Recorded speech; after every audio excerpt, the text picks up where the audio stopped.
town. Haven't been back since the pub closed down. One man's family pays the price for another man's vision of country life. I'm singing.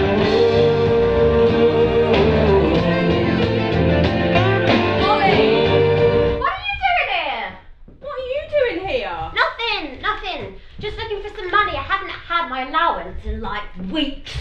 So you weren't ferreting around in Dad's stuff then? No. Why would I want to do that? Because curiosity is Homo sapiens' natural condition? Because you're looking for something you can blackmail Dad with? Or because you have nothing better to do with your useless life? My useless life? You won't tell Dad, will you? Because I'd have to kill you if you did. So what have you found anyway? Oh, nothing much. There's all those old love poems, of course. Oh, the ones he wrote for your mother when they met as students. Does he still write them, do you think? Or does all that stuff stop when you get married? You will never know, sister. Too right. And then there's those old letters. Oh, why hasn't he burnt those? It's not as if they're from my mother or your mother. Linda. Years before we even met, Mum. Linda. What ridiculous names they had in those days. Linda. There was a girl called Hannah for a few weeks and then there was a Zoe. So you have read them then? It's hard not to want to throw up, isn't it? And you'd have to imagine Dad may even have had sex with some of them. When your mother was what? Yeah, still at junior school, right? And then a few years later, she goes to university, and the first thing she sees is this 28-year-old man. The rest is history. Or biology. Marriage sucks. Boys suck. Don't they just? They say men are from Mars, but I don't even think it's as close as that. The male sex has only just emerged from the primeval ooze of Pluto.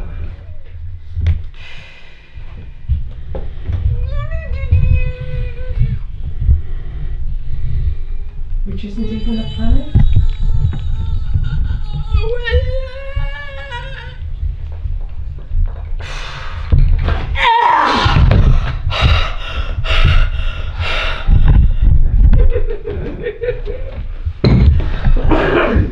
Which isn't even a planet these days.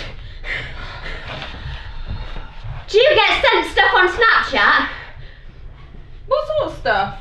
You know, from men in your class at night school, like 10 seconds of complete ick, and then poof, the evidence is gone. Yeah. Snapchat's a perv's charter. Whoever invented self-deleting photos should be locked up. There's this lad who sends stuff to all the girls, Ryan. Complete tosser. Should be castrated. That would teach him. What about you and Jordan? Which Jordan? You know which Jordan. Jordan from St John's Close. He's had a thing for you ever since you used to climb trees together down in Appleton Woods. Yeah, he's alright, I suppose. It's kind of lame. His mum's really into the save the village thing. What save the village thing? You know, stopping Fyfield from being like swamped by some friggin' great new town. Lion Court or whatever it is they're calling it. Oh God. How long's that been going on? 7 years. Dad's at one of their meetings now and it could take hours. So if you're expecting any dinner... Your mother will do it when she gets in. If she gets in. She's home later every day. Anyway, I'm not hungry. Not hungry? But you've just run like, how far was it? 7.4 kilometres. Down through Netherton, along the through the fields to Rainbow Bridge, along the Thames Path to the Rose Revived, and then back. 34 minutes and 12 seconds. You're losing it, Tess. You really are. Anyway, who's your money on? What? Mum to murder Dad, Dad to murder Mom, or one of them to just like leave. They're trying to pretend it's all like happy families. Do they think we're stupid or something? Well, we are stupid compared to them. Well, compared to your mother anyway. It'll be her in the kitchen with a rope. Unless we can act as UN peacekeepers and get them to see sent. How long is it he's been sleeping down here on the sofa again? Absolutely months. Although he claims it's just the odd night when Mum's back's bad. Truth is, he's been kicked out of bed. Well, at least he's still here. Maybe they're working on it. Whatever it is. It's Grandad. That's me. What were you saying, Tess? Oh, nothing, Grandad. Just that there's no one here to cook your tea. Is it that time already? I was looking for my glasses. You're wearing them, Grandad. What? Oh, not my glasses. What was I looking for? Your book of Sudokus? I don't think so. No. Can I give you some advice, girls? Whatever you do, don't get old. You gave us that advice yesterday, Grandad. It's important. It's important. I can remember things from 60 or 70 years ago like as if it was yesterday, but I can't remember things from 10 seconds ago, 2 seconds ago. You're okay, Grandad. Can I give you some advice? Don't try to cross the A420 in the dark. Why would we want to do that? Well, the lorries are still doing 70 as they come off the dual carriageway. They don't see you. I know. There was another smash up there last Wednesday. The road was closed both ways for 3 hours. Ah, I remember what it was. What was? Why, I came looking for you. Your mother phoned on the landline. She's stuck in traffic going around Bessesley. She's tried to call you both, but she couldn't get through. Probably because there's so little signal down here in this basement. She wants Giles to put the supper on. But we all know Dad's cooking isn't edible. Anyway, he's busy saving the village from the evil property developers. Oh, well, that reminds me, Grandad. I'm supposed to be doing a sociology A-level project on educational change. Can I interview you? What do I know about education? Well, you were a student here, right back in the day when this house was Fyfield School, weren't you? Oh, yes, I remember. Just clear as a bell. I used to serve detention down in this very dungeon here. Wicked. I'll just get my notebook. What's this? A council of war? I thought you'd all left home. We were looking for Grandad's glasses, found them. The usual place. On the end of his nose. Yeah, well, I'd rather you didn't use this room in general. It's got all my OUP copy editing text scattered around, and it's important they don't get disturbed. So did you save the village from the evil property developers? Look, you may mock, but this is your village. You were born here. We're just trying to save it for future generations. Well, we didn't get much choice about that, did we? Tess, you're a grown woman. You don't have to live here if you don't want to. Well, where else can I afford to live? Well, it won't be a village out in the middle of nowhere soon anyway. It looks like we're going to have a whacking great sink estate plonked in the middle of our pastoral idyll. Another 1,000 cars a day on Route 66. Yeah, Dad, can I have a lift into town later? What? Haven't you got any homework to do? You know, I've given you lists every night this week. You should be swatting for your A-levels. We don't have exams this year. Year 12 doesn't matter. ASs don't count anymore.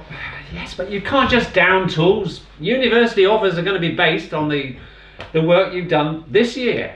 Good. Uni is a waste of money. 3 years spent in pointless Zoom seminars, a prelude to a life in debt to the state. I've got other plans. But right now I need a lift. And a lift home later. I'll think about it. Alice phoned. She's stuck in traffic. What, again? That's what she said. Somebody's gonna need to make the dinner before I go out, or I'll report you to Childline. But Olivia, you are 17 years old. You are quite capable of cooking your own dinner. Ollie, Dad. It's Ollie. How many times have I told you? And just because my birth certificate says I'm a girl doesn't mean my place is in the kitchen. That's patriarchal oppression. That sociology teacher of yours has got a lot to answer for. There's nothing patriarchal about this household. It's a gynocracy. I'm outnumbered 3 to 1. What about me? Oh, yeah, sorry, Dad. 3 to 2. But it's all right. I know my place. Bottle washer, taxi driver, general doormat. And Mum is the breadwinner though, isn't she? She is not! We both are. Just because I work from home doesn't mean that I'm some sort of second-class citizen. Okay, so how much have you earned today then?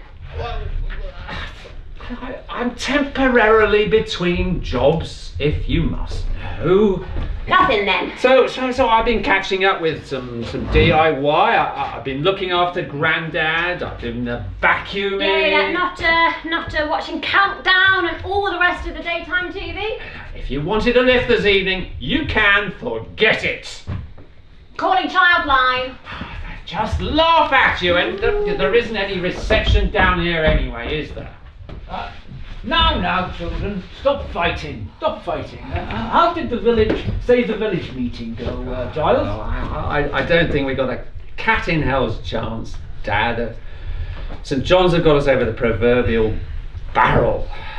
It's all the government's fault for changing the planning laws. You know, we no longer have any right of appeal against even the most stupid of planning applications going through. Well, they tend to go through on the nod these days, thanks to the government's latest plan to double the county's population and put another 100,000 houses for non-existent residents, or whatever. I could do with some affordable housing. It's a miracle we've stayed them off for 7 years now, but it's no good pointing to a clump of stakes head fritillaries or a couple of badgers burrowing under the A420 anymore. I need a drink. You know, it would never have happened in my day. Nothing happened in your day, Grandad. No, I mean because most of the residents of Fyfield worked in St John's Yard. They were college employees servicing the St John's property all over Oxfordshire, Berkshire and beyond. All my friends in school here were children of St John's people. They would have burnt the college down if anyone had suggested selling off the farm. And several of the junior fellows lived out here in Fyfield, renting houses off St John's. The college wouldn't have dreamt of piddling in his own backyard. Oh, excuse my French. What happened to St John's Yard, Grandad? Well, yeah, the college closed it all down in the 70s when they found out that they could outsource all that stuff more cheaply and make a small fortune selling off the property, even at 70s prices. Well, yeah, you know, some of the old yardies were able to buy their houses, some couldn't. But they're all dead now. Let's face it, the village is just a dormitory. Yeah, for the first time since 1554, Fyfield has no human connection with St John's at all. We're just real estate now. St John's didn't get to be the biggest educational franchise in the country without knowing the right time to cash in. A few acres of old farmland can't be worth much though, can it? Only about 85 million quid by all accounts. True, it's just a drop in the ocean compared with the wealth they've already amassed, but still should be enough to restock the biggest wine cellar in the country and pay for a few more skiing trips away. Is that your mother? I could hear it. Hello, dear.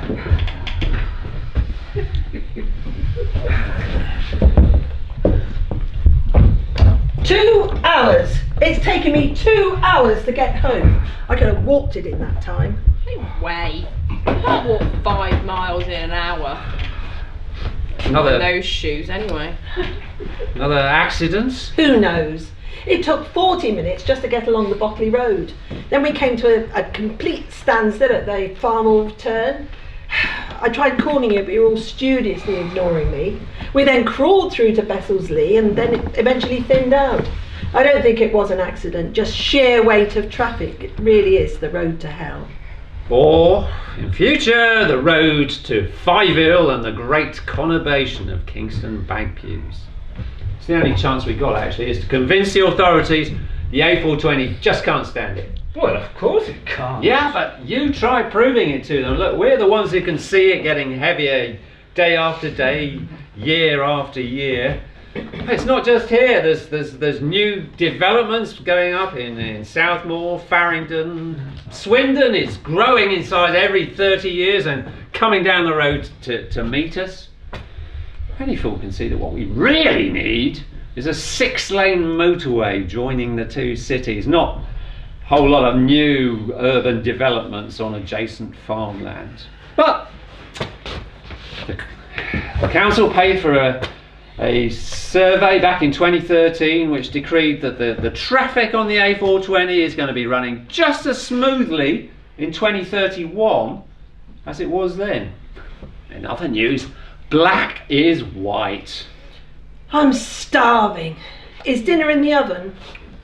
Giles? I thought you were... That's why I rang, Giles, so you could make a start. Are you completely incapable? No, but... Oh, you've had bugger all to do all day.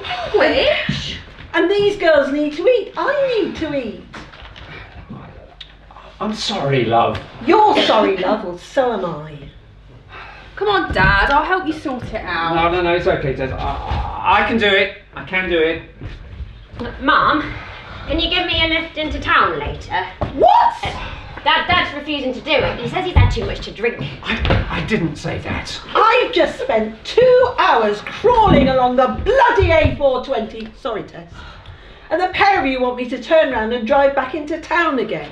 Oh, don't worry, Mama. I'll get the S6 bus. The only way is Essex. But I might have to stop over at Abby's if no one can give me a lift back. Buses don't run that late. There won't be any buses at all in 5 years' time. You mark my words. It's all right, Olivia. I'll do it just as soon as I've cooked the dinner, okay? And don't burn the house down. Tess, go and see him. Show him how to do it, would you? He's fine. I don't know why you give him such a hard time, Alice. Oh, I know. I've just been under so much stress. I can't help noticing that you call me Alice these days. Well, that's your name, isn't it? You always used to call me Mummy. I like that. Yeah, well, I'm 25 now, and I'm not your mummy. Look, it's not that. I'm grateful and everything. But are you? I mean, after all, I'm just an evil stepmother, aren't I? What? I don't need this. I should be out there conquering the world, not stuck in a poxy little village in the middle of nowhere. It's cheaper here, eh? Look, if you want me out, just say the word. If you need me, I'll be in the kitchen.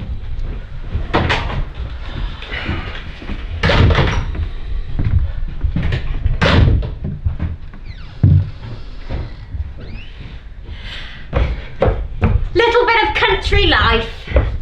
Don't you just love it?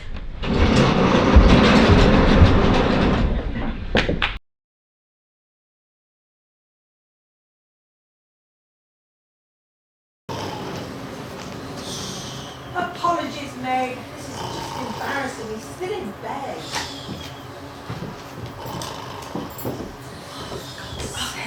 Oh, don't worry, Dr. Debbage. I can dust round it. No, you can't. Giles, get up, for God's sake. What time is it? It's 8 o'clock. I'm just about to do the school run. And then I've got a lecture to give at St. Cross, and you're still lying around in bed. No, I didn't sleep very well. I didn't get Olivia home till 1 o'clock in the morning. This really isn't working. What isn't working? This. We'll talk about it later, and you need to get some new elastic in those pyjamas. These are all yours, Meg.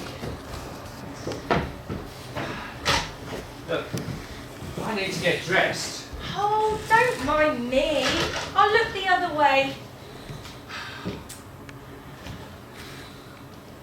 What did you make tonight? meeting yesterday, Giles? We're toast. Yeah, that lot could manage a piss up in a brewery. We need someone with some real balls. Not sure we got anyone who fits that description here in Fyfield.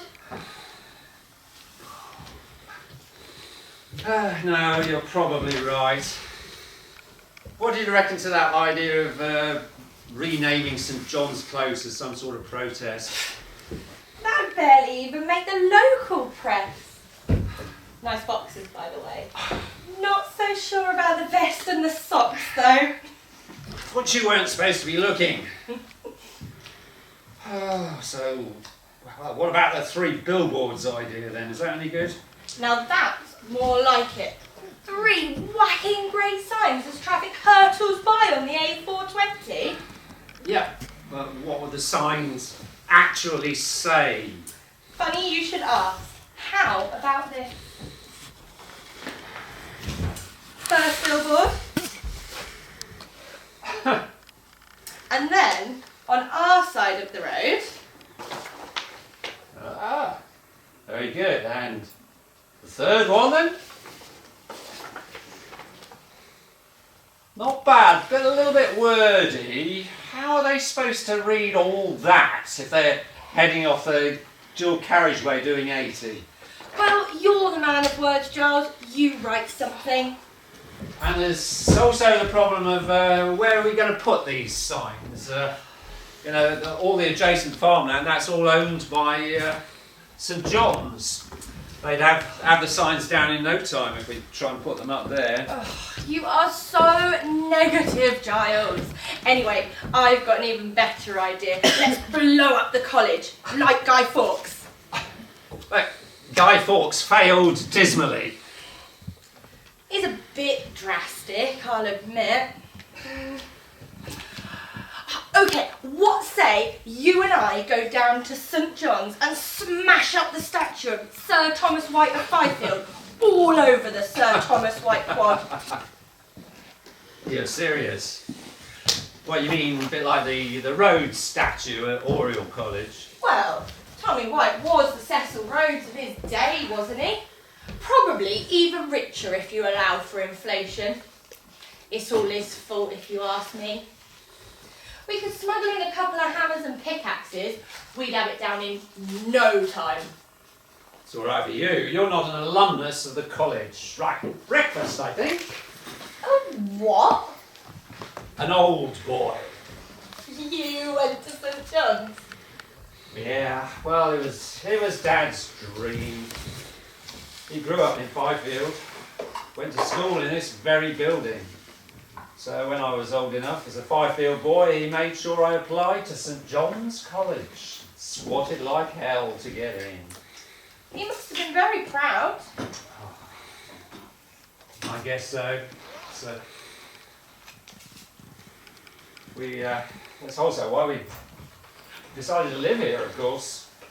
And I don't suppose this place was cheap. Oh no, we don't actually own it. We just rent it off St John's. We couldn't possibly afford prices around here. I thought the college sold off the houses round here when Well, the yard closed. Not everything, no. They still own the White Hart, they still own the Manor Farm, church patronage, and this old schoolhouse. Giles, how am I meant to clean this desk with so much stuff on it? What is it with sleeping on the sofa? Is this permanent? No, it's just temporary while Alice sorts out her back problems. Right. Not at all like when I chucked Barry up then. He was on the sofa for a week or two before I shoved a stick of gunpowder up the pilot's arse and changed the locks. No, it's not at all. Not at all like that. No, I quite like it down here. It's my man cave. All mod cons then. Are you let out at weekends? Alice and I think of it as kind of like our secret dungeon. A dungeon? Yeah. Yeah, walking round upstairs, you wouldn't even know it was here. I don't think St John's have got it on their floor plans at all. Perfect. For a spot of bondage? No, it's actually not part of the old schoolhouse at all. Right? It's halfway along a tunnel that runs underneath the village, going from the Chantry House over there. What's now the White Hart? That's right, from the Chantry House through to the church and through to the manor. It's like a sort of crossroads right underneath the village green. It's a perfect place for some a secret mass or two, I reckon, in times gone by. Or black magic? No, I doubt it. Not in Fyfield. Cup of tea? Quite 3 sugars. Thanks, love. But there would have been some torture, right? A rack, perhaps? No, the only rack in England was at the Tower of London. That's a shame. Still, I reckon if you ever moved out of here, Yes. I could set up here as a dominatrix. Oh, Giles. You are so easy to tease. You are a happily married man, and I never mix work with pleasure. Well, hardly ever. Dad! Olivia, you're supposed to be at school, aren't you? Well, you thought so. It's a devil-free period first thing. I'll get the bus in later. It's a good thing I was here to answer the door. This is, Leslie Delacroix. You were expecting me, I believe. What, from Savills? St John's Agents? Well, you yes. did make an appointment. Yes, of course. Sorry, I've been a bit sort of Yeah, it's tied up. Well, very busy anyway. Well, we need to talk about your upcoming lease renewal. Yes. Oh, don't mind me. I'm just about done with my skivvying down here anyway. I'll go and tack a few cobwebs upstairs. Right. Tea, coffee. Oh, coffee. No milk, no sugar. It's just Nescafe. Oh, in that case, I'll pass. Wasn't what it looked like. Oh, of course it wasn't. It's a free world. Now, I'll come straight to the point, Mr. Debbage. We've been doing a revaluation of all the properties in St John's portfolio. It's been 10 years since the last valuation. And how much is it worth now? Well, roughly what it was 10 years ago. But looking at this ground plan, I can't see this room in it. It's very odd. I don't have a record of any sort of flooding application. Well, I can explain. So perhaps double is a bit of an underestimate. Now, we do like to keep some sort of parity between the rent you pay and the value of the property. So I am instructed by St John's to warn you that your new lease will be on significantly different terms from your current one. But we can't afford the rent that we're already paying. Well, you can take it to a rent tribunal, of course. But I think you'd be wasting your time. Now, this is a very desirable bit of real estate. College wants us out. Oh, I couldn't possibly. They want to sell up before the village is ruined. Well, I've got news for you. It's already impossible to sell houses like this round here. It's been a quiet year. Property values will crash when that Lion Court thing gets built, no doubt. Will you be putting the rent back down again then? That's not quite how it works. And you do realise that I'm an old boy off St John's myself. Well, how is that relevant? Well, I do have some influence with fellows and... Well, be sure to give them my best regards, Mr. Debbage. I think that's as far as we can take it today. I'm sorry to be the bearer of what seems to be disappointing news. Don't worry. I think I can see myself out. Look. Thank you for your time, sir.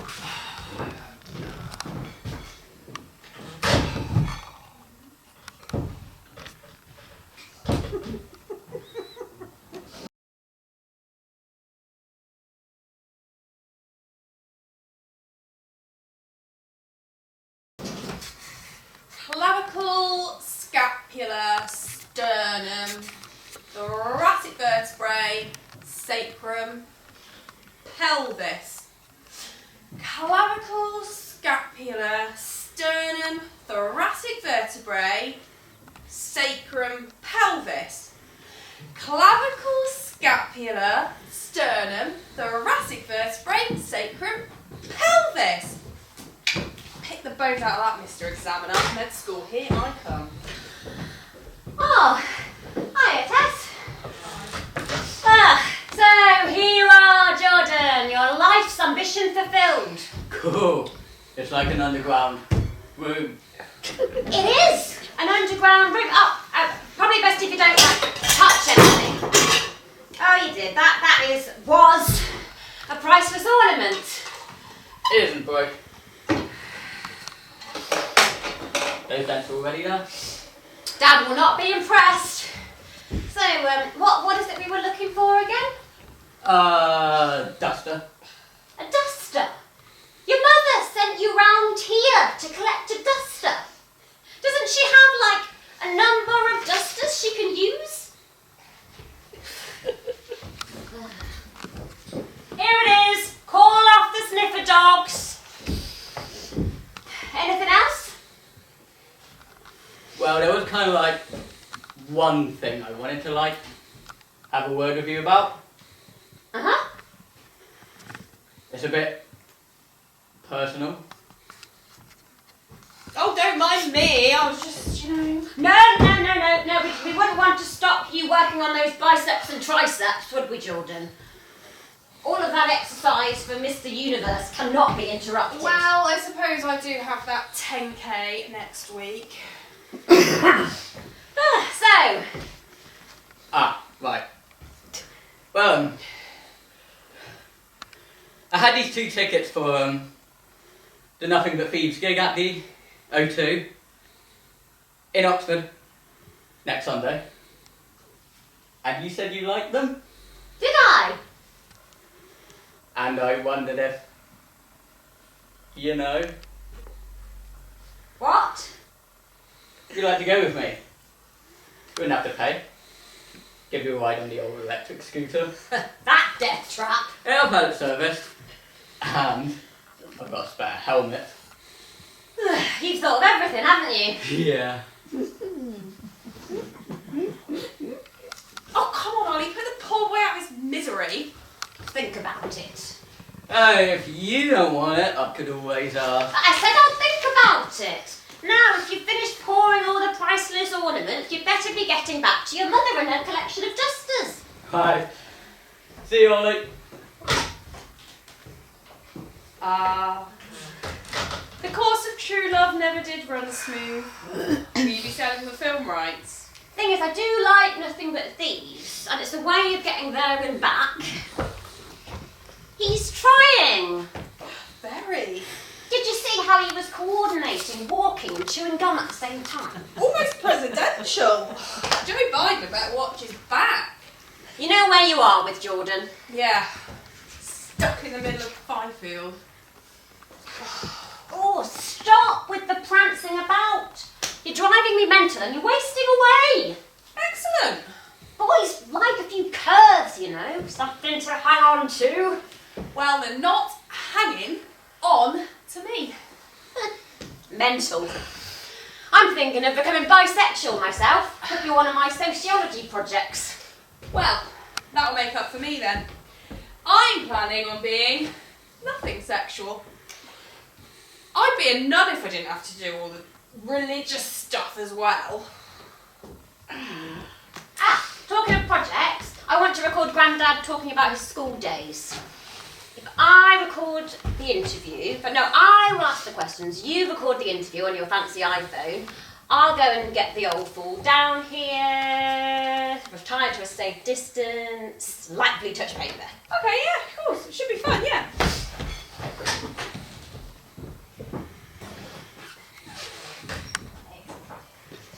Come on, Grandad. Only be 5 minutes. It could be a landmark moment in the history of sociological research. Just about enough light, I hope. Grandad, sit there and don't move.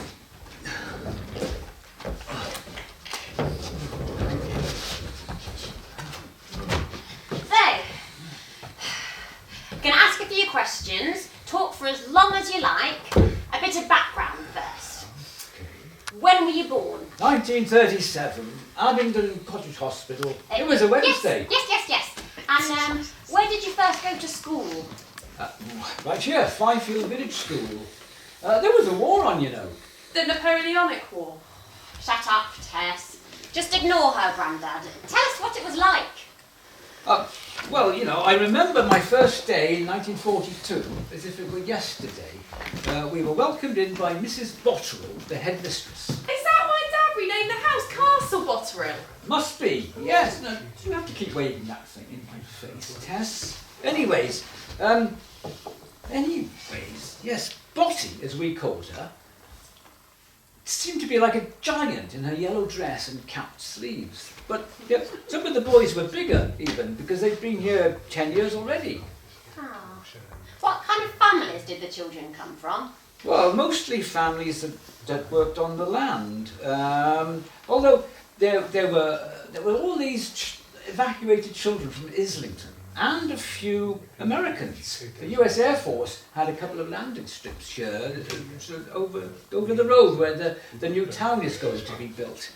The classroom was big enough for 20, 30 at a pinch, but there must have been 50 of us in here, sitting on the floors, on benches, anything. But then the evacuees all went home, and we got little desks each. One classroom for children of all ages. And all abilities, yes, yeah. There were 5-year-olds who could read like me, and there were 11-year-olds who couldn't. And sometimes Botty would teach us all together. History, learning dates, geography, learning the names of capitals. And then there was Mrs. Grover, who taught the infants. Well, I say taught, but she was too old. Seemed to be about 100 to us. But mostly the teachers gave us exercises from books, arithmetic and such like. Like a personal study plan. What? Well, no, you see, if you were keen to learn like I was, it was just boring, you know. Yeah, being held back by the thickos all the time. Did boys and girls do the same subjects?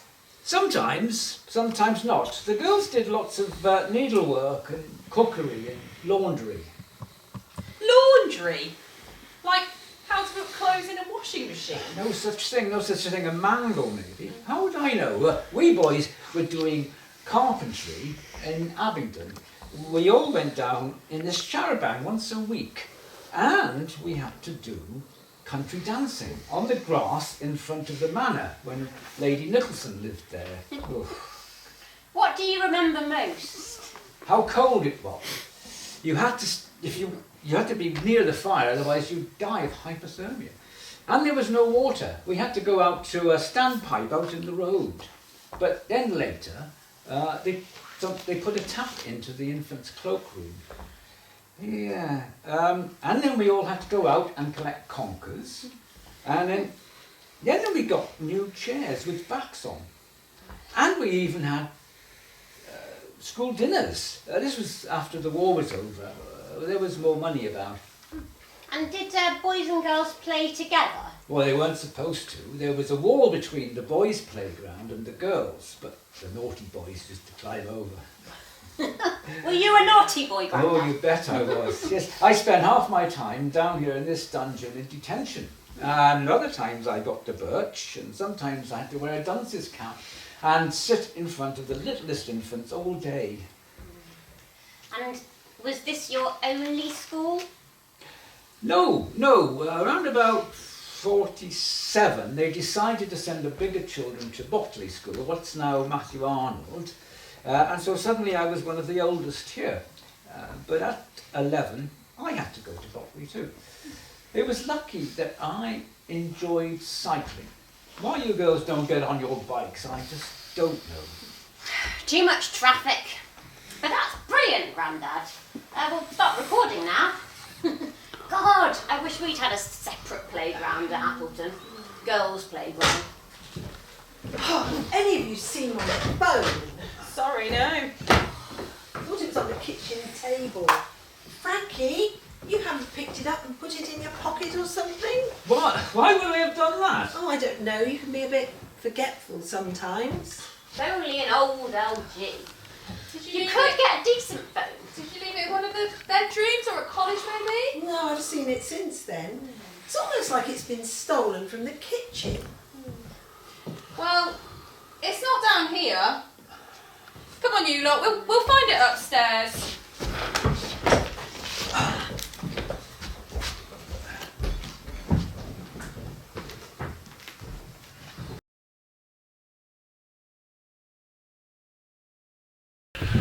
Giles, I think we need to talk. Sure. I'm a bit worried about the girls. Uh-huh. Tess doesn't seem to be eating properly. She's getting very thin. She keeps skipping meals, saying she's already eaten. I think she might be a bit anorexic. Oh. I suppose it's all the pressure of having to get 3 A-levels to get into med school and all that. And then there's Olivia. Giles, are you listening? I know she's a teenager and we ought to expect her to be a bit weird and rebellious, but... She's all right. Oh, but all those piercings, it isn't fashion, it's self-mutilation. And she doesn't seem to be taking any of her schoolwork seriously. Well, only today she was doing a sociology project with Grandad. Mixing with the wrong crowd, drugs, alcohol. She thinks I don't know, but... Well, what would you like me to do about it? Oh, I don't know. Giles, will you turn that bloody television off? I'm trying to talk to you. Oh, I'll do it.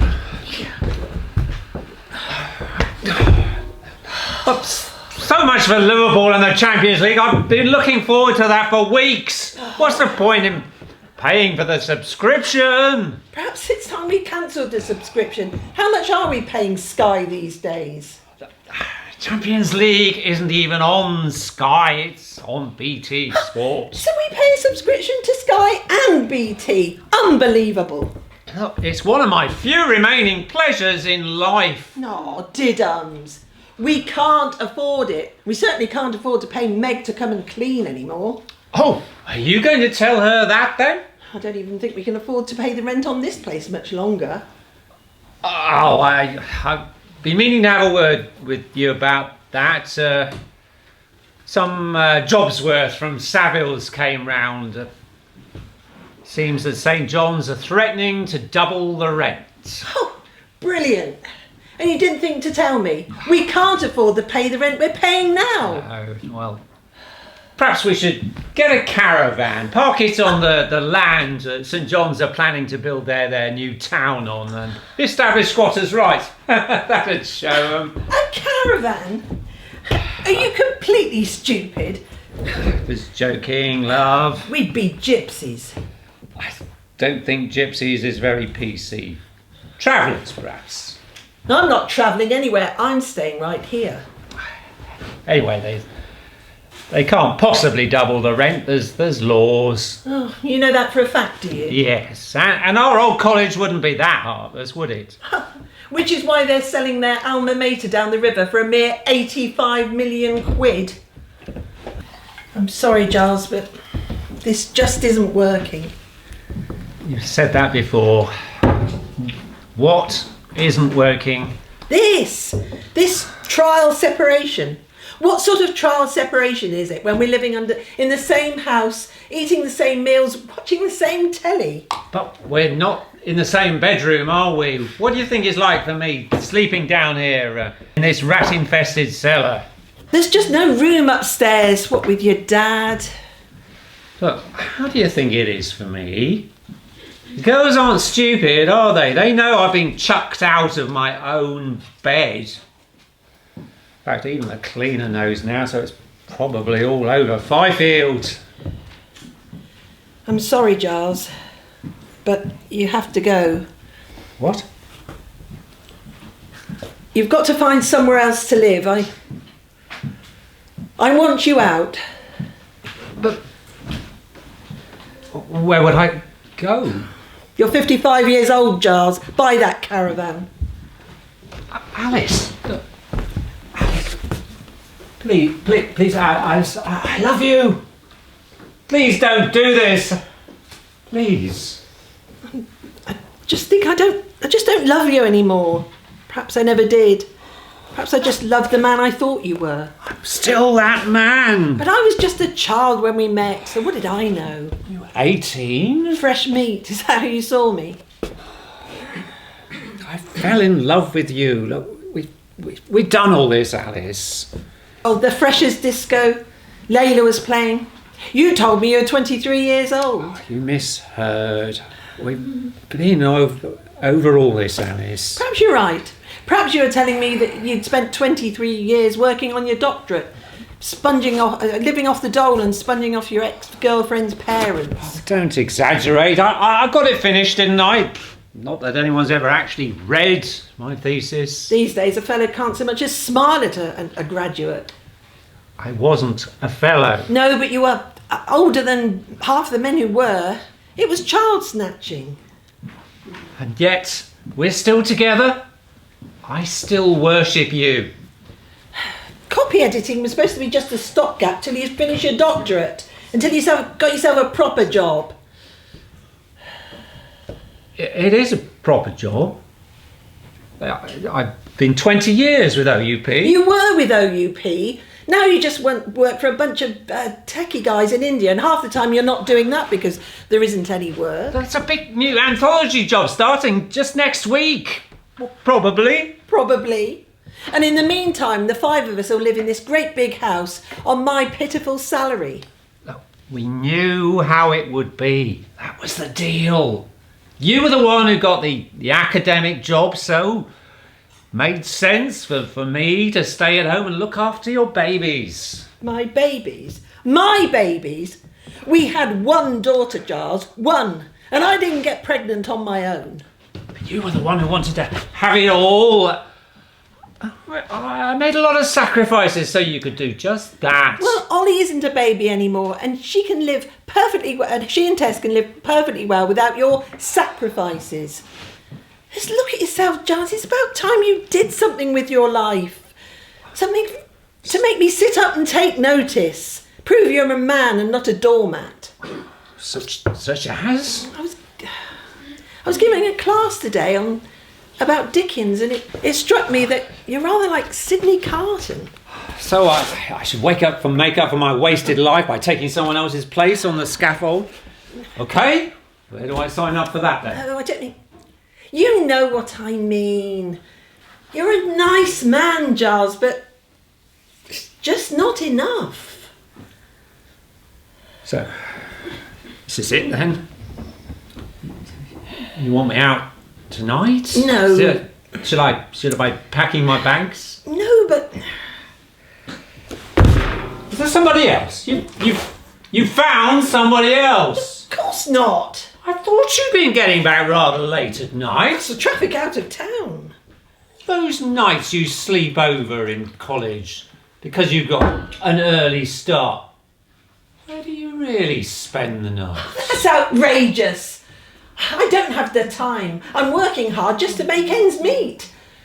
I'm a senior lecturer at Lady Margaret Hall, Oxford, one of the most prestigious universities on the planet, and I earn slightly less than the national average salary.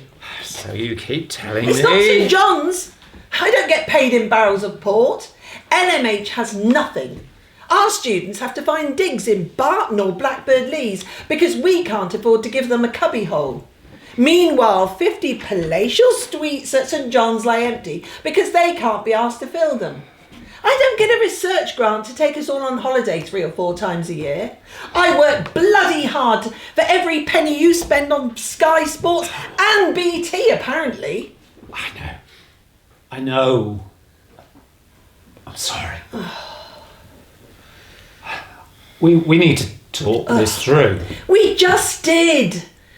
There's nothing more to be said. A few days while I'm at this conference will give you enough time to find somewhere else. That's it, Giles. I'm going upstairs. But...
I really don't think there's any dust there, Meg. Oh, sorry, I'm sure.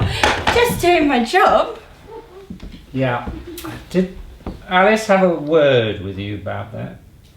She didn't say anything to me on her way out just now. She didn't... Giles, why are you looking at caravans? Oh, no reason. She didn't say anything about a mobile phone. No. Yeah, but I wasn't even here yesterday afternoon. I see. Well, if you do find it, perhaps you could let me know. So that you can say that you found it? No. Well, yes, actually. Well, I could really do with some proper heroism right now. Something to make Alice sit up and take notice. Still sleeping down here then? Oh, just temporarily. Oh, who am I trying to kid? Meg, please don't tell anyone I said this, but she wants me out. Silly cow. No, she isn't. She's just... A silly cow. You're a good man, Giles. A bit limp and half-assed sometimes, it's true. Bit of a bleeding heart liberal. I mean, what is it with all of this hair? A proper haircut would help. You look like an old English sheepdog. A sheepdog in sheep's clothing. Oh, but nice.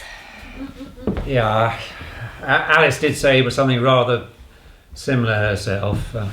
It's lucky I have the answer.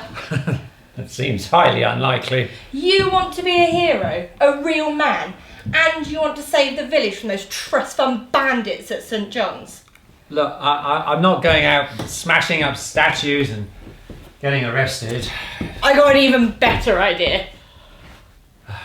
Look, we spent 7 years. We've tried absolutely everything. We got together a petition and got it signed by all 300 residents of Fyfield.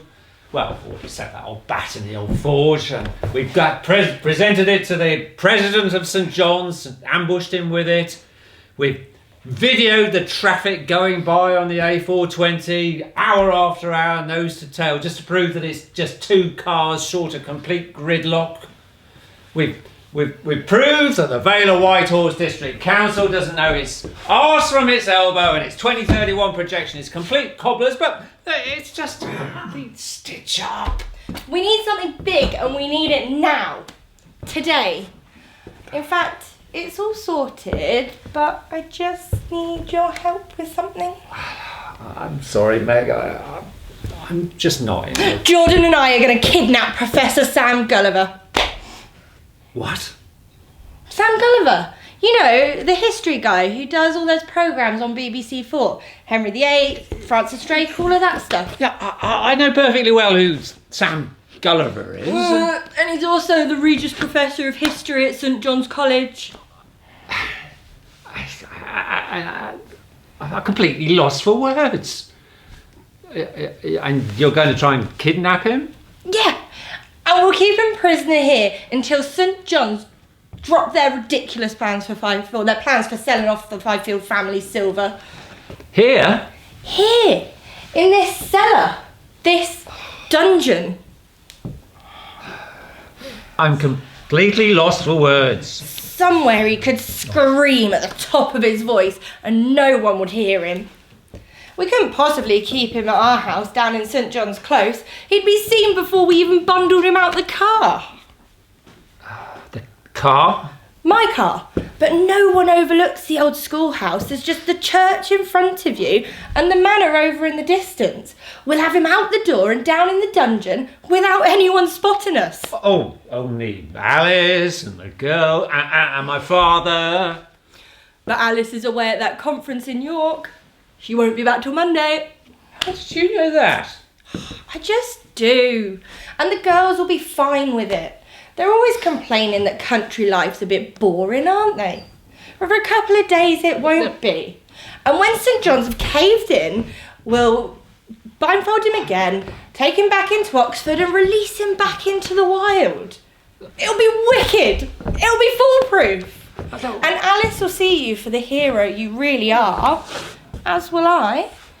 Where do I start? This is completely preposterous. How do you propose to kidnap this chap? Are you going to frog march him out of one of his lectures? All sorted. Professor Gulliver will get into my SUV quite willingly this evening. No one will see him do so, and no one will know where he's going. You and Jordan will be in the car waiting, handcuffs and blindfold on, and away we go. Handcuffs? Oh, don't worry. I've got those. I mean, they're a bit fluffy to look at, but they're reinforced titanium. And there's no escaping this place once we padlock the door. Why would he get into your car? Oh, trust me, he will. You'll find out why soon enough anyway. Oh, come on, it'll be fun. What have you got to lose? Right now, not a lot. Perhaps it'd save me looking for somewhere else to live. So you'll do it? One day they're going to put up a statue of you right here on the village green. The saviour of Fyfield. I can make it worth your while in other ways. I don't think that would be strictly necessary. Let's see. Well, one condition. He has to be out of here again inside 24 hours, long before Alice gets back. My hero! What time does Alice leave? Oh, sorry, what was that? About 6, I think. Perfect. We'll pick you up at 8. What could possibly go wrong?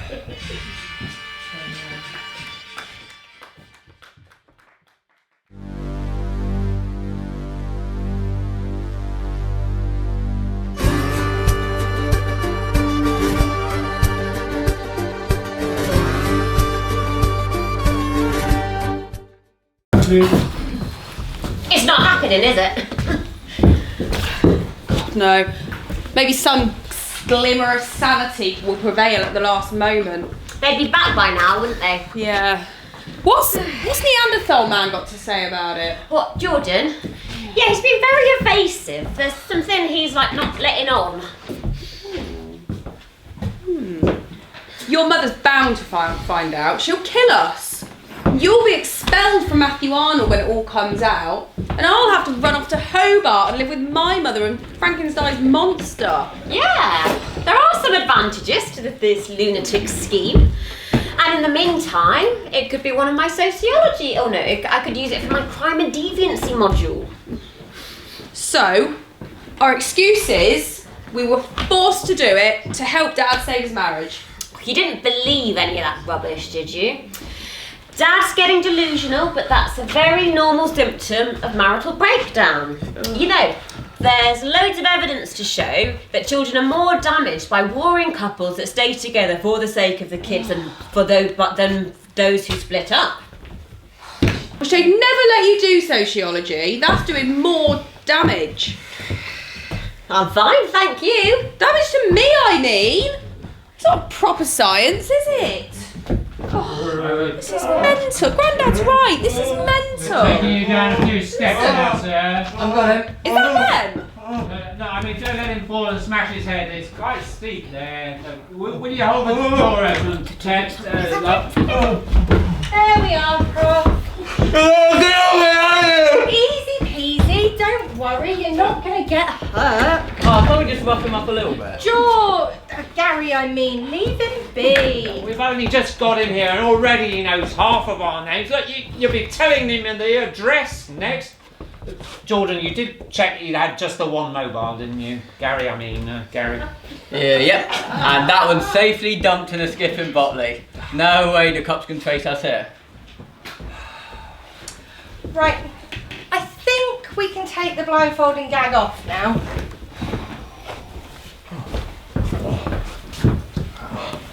Oh, thank you. So you can tell me what the hell is going on. I'm afraid you've been kidnapped, sir. I'm aware of that. If you want money... This isn't about money. I rather thought not. Is it about... Look, this isn't 20 questions. Just sit there, do as you're told, be quiet and you won't get hurt. How about we all have a nice quiet cup of tea? Oh, Rihanna, perhaps you could put the kettle on. Oriana, what sort of name is that? This is ridiculous. Now we let him see our faces, we'll all be easily identifiable when the time comes. But how will they know where to start looking for us? Birmingham is a big place. Birmingham? I must compliment you on your speedy driving. Oxford to Birmingham in under 15 minutes. Impressive. Okay, not Birmingham exactly. How'd you take your tea? Or would you like coffee? Perhaps something stronger? A glass of Madeira, perhaps. Madeira? Or a few cakes laced with cyanide. No, thank you. We don't mean you any harm, sir. It's just I can't help noticing the similarity between certain events in St. Petersburg one cold night 100 years ago. You'll have to remind us. Rasputin, the mad monk, was lured to the Moika Palace on the basis that he'd get to spend some time with Irina Yusupov, the loveliest woman in all of St. Petersburg, only to find himself ambushed by her husband and a bunch of other aristos. That was in a basement. They fed him cake. They fed him Madeira and cakes laced with poison. Is this some kind of historical reenactment? Cups, hot water, tea bag, take it or leave it. White, 2 sugars.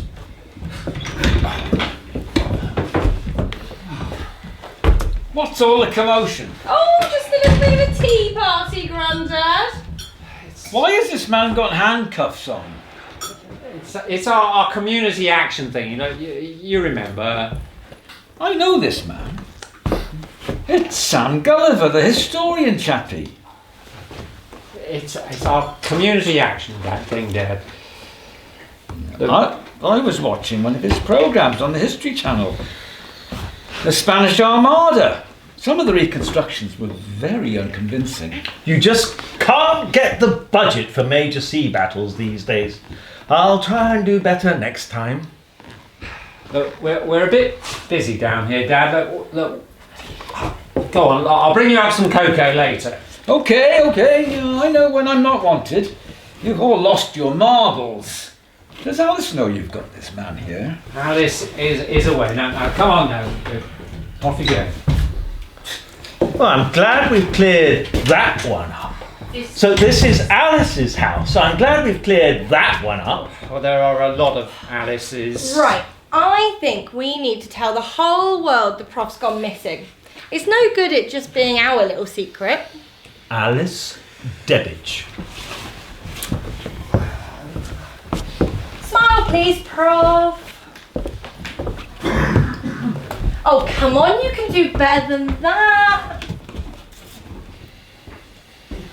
Jordan, you can help me send this anonymously to the local papers.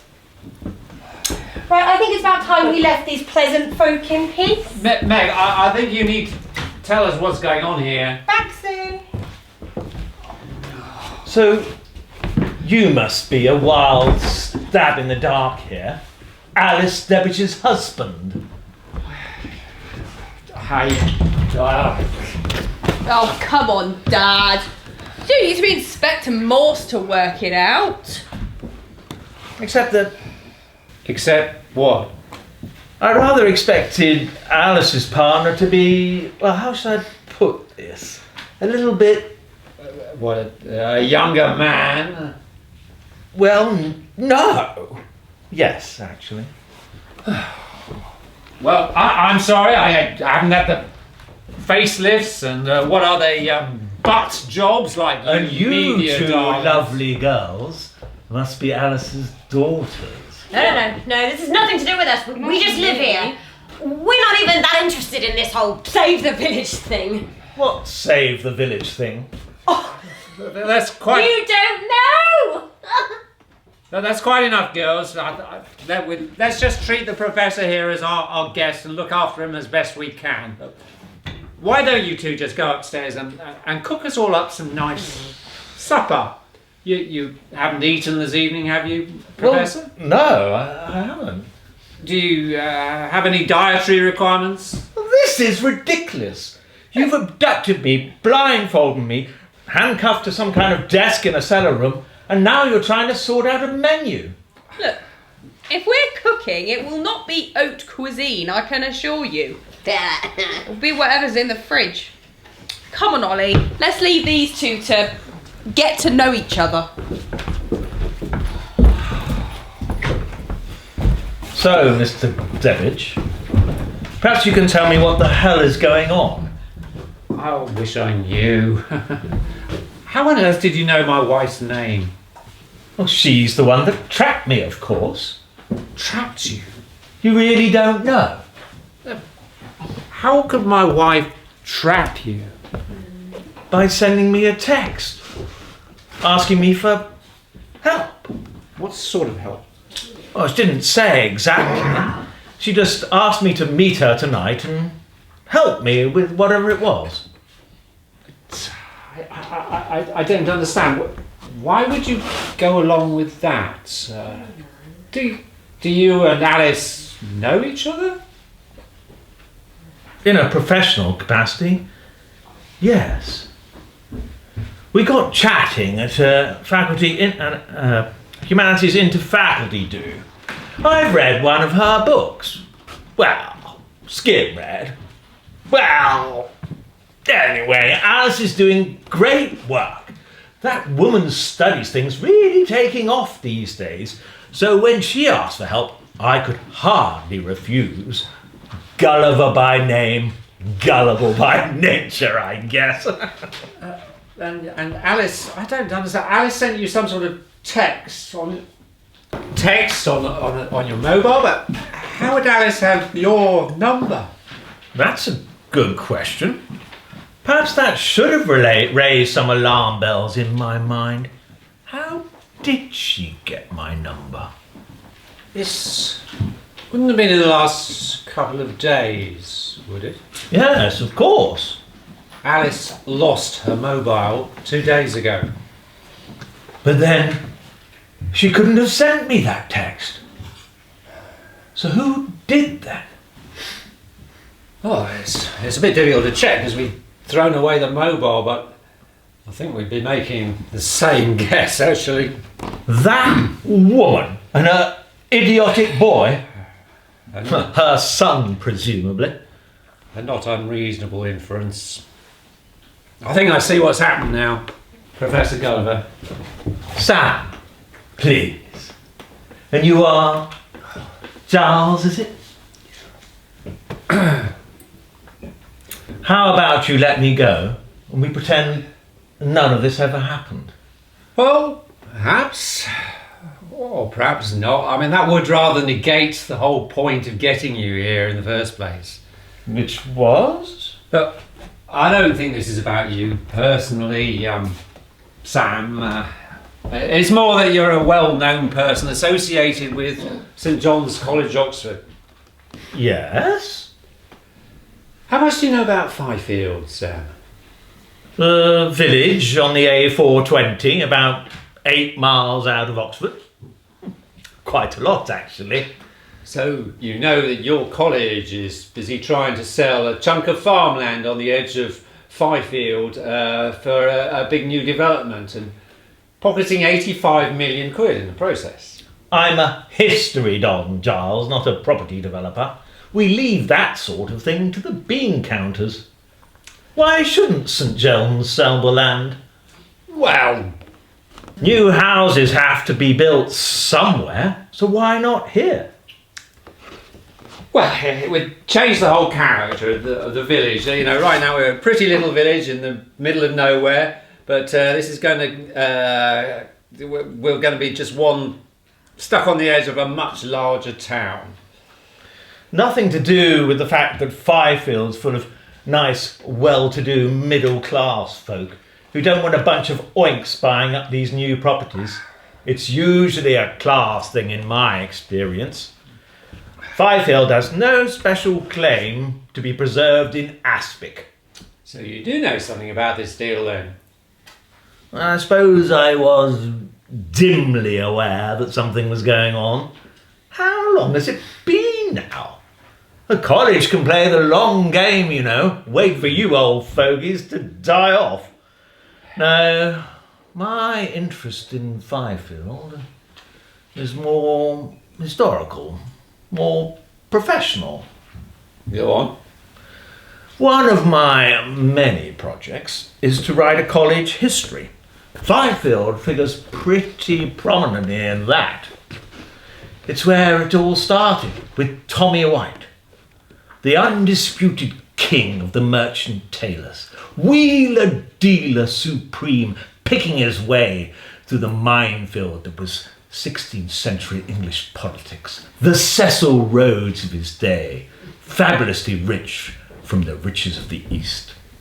I don't know much about merchant tailors. Tommy White, born aptly enough in 1492, went from threading needles as a 12-year-old apprentice to being the most powerful figure in Threadneedle Street as it became the centre of world trade. Ships crossed and recrossed the seven seas at his say-so, bearing silks, damasks and other rich fabrics from the East Indies to the ports of Europe. Huge money was to be made, or lost if your ships were sunk or captured by pirates. Tommy backed more winners than users, but it was a dangerous trade. Sailors lost their lives making White a richer man. How rich was he? Oh, a billionaire in today's terms. White could afford to go shopping for whole villages. Fyfield was just one of the ones he snapped up after the death of Henry VIII and the brief reign of Edward VI. It was a way of diversifying his wealth, legitimising his fortune. Yeah, but why Fyfield? The lord of the manor was accused by the Queen Mary's men of a seditious plot against her. And Fyfield was seized by the crown. Tommy White probably saw the deal not just as a nice piece of real estate, but as a way of keeping in with a Catholic monarch. White was a Catholic? In the 1550s, he had to be. And after 1558, pretty quiet about his religious views. You couldn't afford to be too partisan and expect to keep your wealth. The year after he bought Fyfield, in 1555, White went shopping in Oxford and nabbed the Cistercian College of St Bernard, a casualty, like Fyfield's Chantry House, of Henry VIII's dissolution of the monasteries. White gave the college a new name, St John's College, and added it to his portfolio of desirable properties. A few hundred yards away, in Becca Prison, Archbishop Cranmer was incarcerated for the last 17 months of his life. Sir Tommy White, now Lord Mayor of London, was part of the Queen's Council that put him there. Ignoring all his desperate recantations, he also chaired the Queen's Council that sent Lady Jane Grey to be beheaded. A few months after that, Latimer and Ridley were burnt, not far from St John's, with Archbishop Cranmer to follow shortly after. Dangerous times, but our Tommy stayed in with successive monarchs and kept his portfolio intact. But why did he set up a college? Was it some sort of tax dodge? Well, yes, no. It was certainly a way to pass on his wealth to his descendants. The college wasn't an academic meritocracy in those days. It was more of a gentleman's club. White's descendants had the automatic right to become fellows. For some, it was a kind of finishing school before they went on to join the army or the clergy or become courtiers. For others, it was a ticket for life. Jane Austen, for example, was a descendant of the White family, and her two brothers took up the option to become fellows. College went on like that for 300 years. By then, St John's was the richest college in Oxford, and Fyfield was just a tiny part of its global empire. I see. Oh, they seem to have gone into full-on lecturer mode. I've heard of a captive audience, but I seem to be more of a captive storyteller. Like Sherazade, if I fail to entertain you, will you cut my head off? No, this isn't England in Tudor times. Thank God. No, well, as you probably realise, you are in Fyfield right now. We're in what must have been one of the tunnels that run underneath the village. Connecting the old priest hole in the Chantry House to the one in the manor? In times of religious persecution, that was the sort of mod con that no village could afford to do without. White must have had it built after Elizabeth came to power. Splendid. Now where are we exactly? I suppose it can do little harm to tell you. My family are tenants of the old schoolhouse. Built by St John's on the village green after the 1870 Education Act. I bet the fellows in the vicarage shouted, "Not in my backyard!" Yeah, well, you're right. The village green is only about 10 foot square now. Yes, yeah, this room used to be what they call the dungeon, where my father was at school here back in the 1940s. Now it's my turn to serve detention now. What is it you want, Giles? Well, we want to persuade the college to abandon its plans to build a new town on the edge of Fyfield. You're too late, surely. The deal is already done. Ah, you do know a lot about it, don't you? Ah, here's Tess. Nothing in the fridge but some moldy old cheese. They're all right. I had some for lunch. Help yourself, Sam. We fellows have to know something about the college's property deals. As well as being lecturers, we are members of staff and trustees. But doesn't that create enormous conflicts of interest? I mean, on the one hand, you're setting your own salaries, and yet on the other, you're disposing of assets which the college has built up over hundreds of years and distributing the proceeds. No wonder you got the best wine cellar in the country, for instance. I wonder if this was a wine cellar in centuries gone by. Do you know St John's? Well, my wife and I were both students here. Students there, actually. These days, the students are paid to ring us up and ask us to make donations, and they even get us to gift aid it, so that the ordinary taxpayer is adding an extra 25% on to the sum that rich alumni are giving to the even richer college. It's obscene. It's the law of the land. Most of the money goes to help the poorer students. Well, it's no wonder St John's gets the best students in the country. And the best fellows, I suppose. Well, thank you. The old myth that you can walk from St John's, Oxford, to St John's, Cambridge, without leaving St John's land was never true. We're not that rich. Oh, how rich would you like to be? The college's property assets, according to the accounts that you now have to file, are close on £1 billion. It might sound a lot. And the college's endowment is growing by about 100 million every year. That's more than enough to pay for all its educational and academic stuff. To trouser another 85 million quid for selling off just one bit of the farmland around Fyfield. Is that all we're getting? Oh, small beer indeed. Only about £1 million per fellow. But, you know, that's just one of the deals you're doing this year. There's plenty more land to sell when the time is right. But Oxfordshire needs more houses, and Fyfield is the obvious place to put it. Yeah, but Oxford is only growing because all of the colleges are trying their best to get as big as possible and building yet more student accommodation somewhere in the city.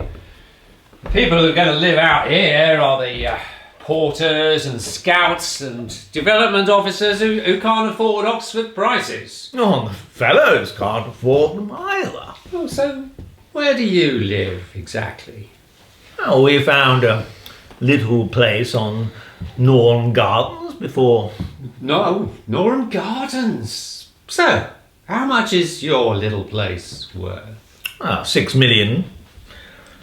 You could say it's a shame that St John's sold all its land in Oxford 150 years ago. A lot of Victorian roads are named after the villages and properties of St John's. Norham, Bardwell, Linton, Fyfield Road, of course. Yeah, but Fyfield isn't just any old village that the college happens to own. It was the college. The college ran its property empire from here for 400 years. Dozens of college fellows are commemorated in the church here. They lived here, they gave their sermons here, they died here. In times of plague and political unrest, well, the whole college moved out here, decamped to Fyfield. Students, fellows, everyone. And you think this gives Fyfield some kind of immunity from commercial inevitability? Well, I think you should at least be listening to some of our objections, not employing various PR companies to brush us under the carpet. We get invited to make an appointment to see the bursar's secretary. It's only an £85 million deal, after all, not something that senior staff would need to get involved with. We don't get to speak to William White, the vice president, for example. An apt surname, following in Tommy's footsteps. Oh, and then there's John White teaching chemistry, and of course Nick White, my colleague, teaching history. Yes, as a college, you are whiter than white. So many white supremacists. That's a cheap dig.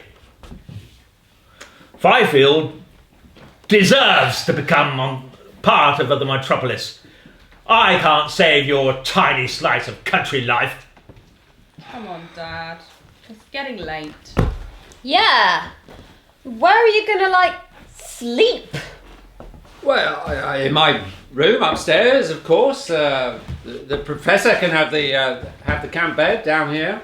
This is intolerable. So there'll be nobody here watching him, stopping him from escaping? It'll be all right, Tess. He's still chained to the table, and we can double bolt the doors from the outside. There's no other exits from this room. Ah, yes.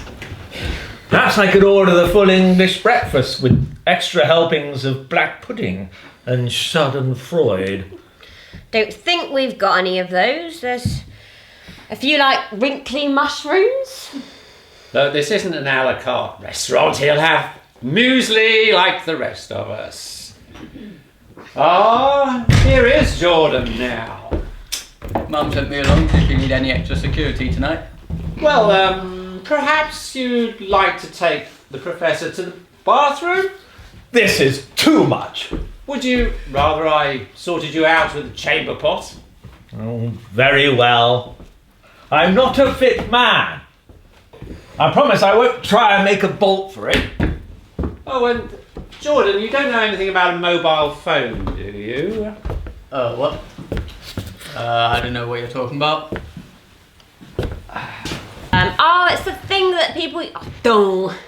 It's the thing people used to use to make telephone calls. Yes, thank you, Olivia. I think you need to ask Mum about that one. Oh, I shall.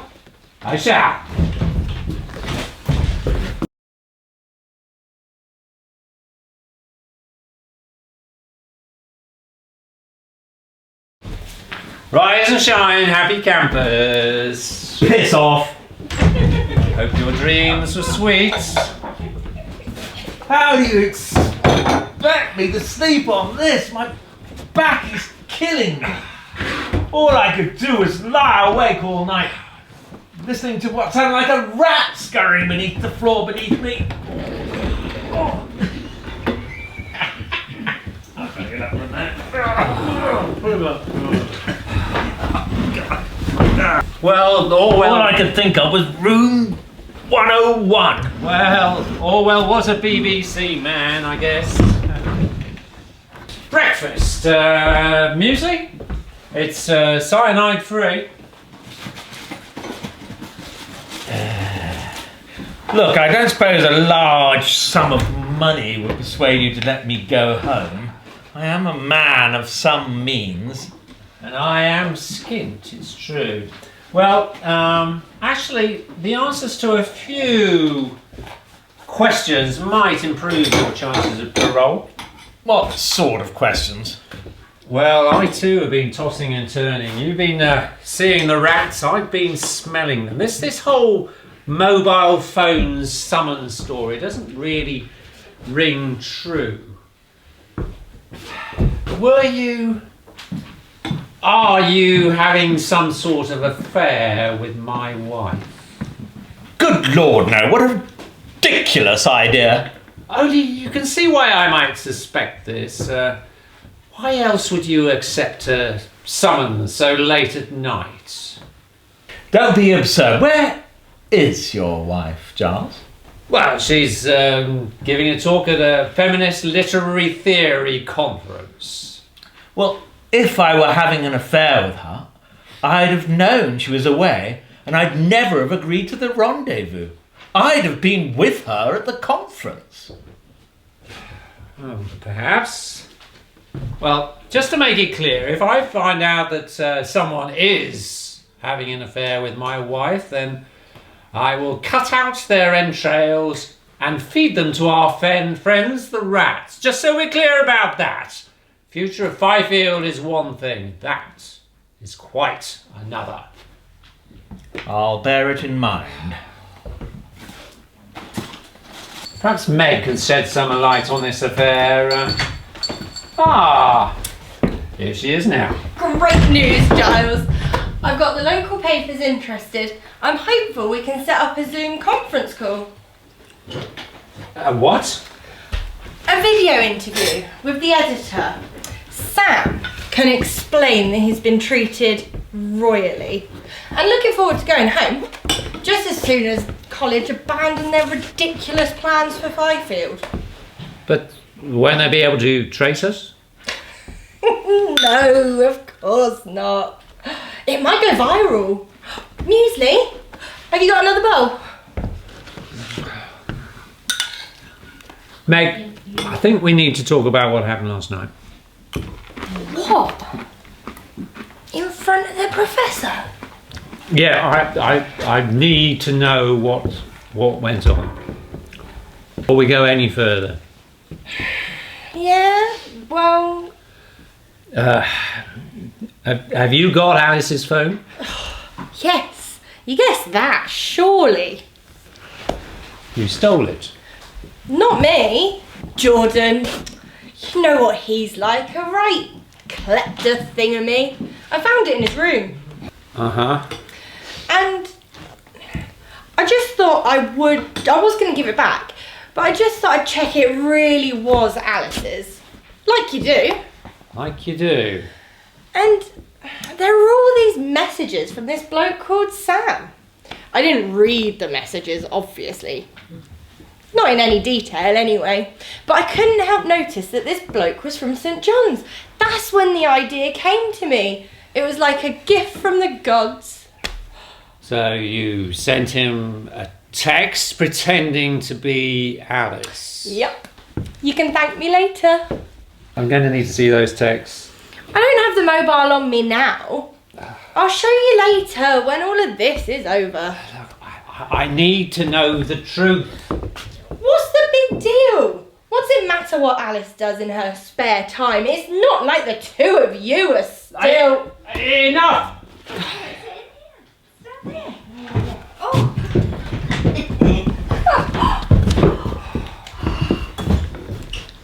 Oh, hi, Dad. What are you doing? Oh, it's Mrs. Plowman. I was just leaving. I didn't realise you were here. Dad, you know Abby. What on earth are you doing, Olivia? Chill out, Dad. Don't worry, Mr. Debbage. I've been sworn to secrecy. Yeah, I just kind of let it slip to Abby. It was by accident, although to be fair, I did also tell Abby. I'm getting confused. I thought this girl was Abby. I am Abby. There are 3 Abbies in our class, actually. I'm Abby A, B, I. Very economical. Then there's Abby A, B, B, Y. Then there's Abby A, B, B, I, E. And we're all doing History A-level. 3 Abbeys and none of them spelled correctly. And we've all been forced to watch your programmes. You know, Gulliver's Travels. That is me, I confess. About voyages of discovery. Yeah, and pirates and stuff. For our module on Tudor history, and it really wasn't that bad, you made it all so understandable. Thank you. Although the special effects were a bit naff. Would it be like really cheeky if I asked you the autograph? I'm kind of tied up at the moment. Olivia, are you trying to tell me that this girl is not going to say anything to her friends or family? Come on, Dad. It's not like any of my friends are going to like try and make money by selling the autograph on eBay. Yeah, it's not like we're kids. I think we can be safely sure that my autograph is worth precisely nothing on eBay. Although, perhaps if people understood the circumstances in which it was obtained. Good point. Cool. So, if you give me a pen, I'll oblige. In fact, actually, I'm doing a new series on the dissolution of the monasteries and the abbeys. I could dedicate this to the 3 abbeys, all of them misspelt. Oh yeah, unless A-B-I is short for Abigail, that is. Abigail? You've got to be kidding, right? No one is called Abigail. Of course, silly me. So let's see, it's A-B-I, right? Yes, please. Sorry it's not one of your books. If you've written any. Oh, just 1 or 2. Yeah, well, we don't really need to read, like, books. Not for A-level. I'll bear that in mind before I think about writing another one. Books, eh? Who needs them? Would you mind if, we took a selfie? Ooh. Oh, gosh, these handcuffs are cold. I can only apologise. Now perhaps you'd like to sign my hand in return. But that'd be, really creepy. I could pay tribute to your maidenly beauty with white anemones and purple orchids, if only I were free to roam. Yuck. How much longer is this farce going to go on? Oh, that's my Gran. She's waiting in the car. What? She's going to drop us into town. Hello? Abby! There you are! You said it'd be 5 minutes. How am I going to get you into town now and me to my Zumba class? Sorry, Granny. It took me a really long time to spell my name. What? All 3 letters of it? Granny used to live in Fyfield way back when. She even knew Grandad. Granny's been doing a bit of online dating. How did you get it? How did you know to come down here? A very charming young woman let me in and pointed me in this direction, but forgive me if I'm wrong, but there seems to be a man manacled to the furniture here. Wait a minute. I know you.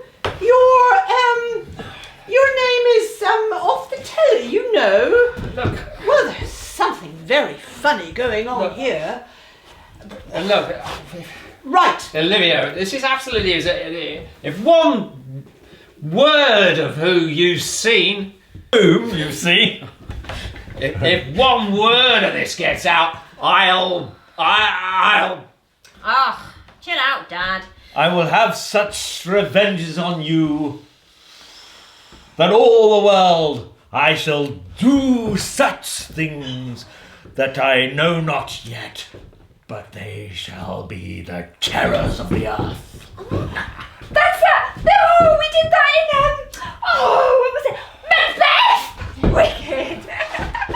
Olivia, take Abby and her granny away now.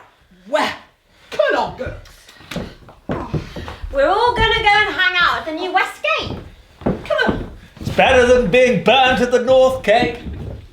Bye-bye, my Fairfield maidens. Cheers, Prof. Come on, Ollie. May you never be dissolute.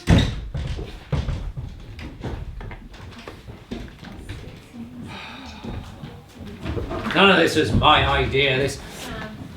Oh, it's a shame that Inspector Morse has popped his clogs. I'd rather thought that he would have wrapped this one up by now with all the clues around. But still I hear no sirens at the door. None of this was my idea. This plot isn't even half baked. Here in the soggy bottom of Fyfield, waiting for the sheriff to show up. How many years do you think I'll get? Offer still stands. If you promise to let me go right now, your secret is safe with me. Oh, plus everyone in your daughter's school and the Zumba class. Well, perhaps. Let's see. Oh, sorry, No. busy. It's all right, Tess. I was just. Oh, I don't know. I was. Have you seen Grandad? I thought he might be down here with you. Oh no. He hasn't gone walkabout again, has he? It looks like it. I've searched the house. He's not here. I thought Ollie was looking after him, but she's gone into town. He's probably trotted off somewhere and not known the way back. We've got to find him. Oh, he'll be all right. Dad, you're not taking this seriously. We need to find him now. Yeah, but.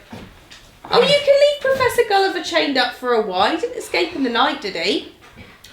You promised to let me go. Okay, well look, you go down Piling Hill and through the tunnel. I'll go along Digging Lane and along the A420 for a bit.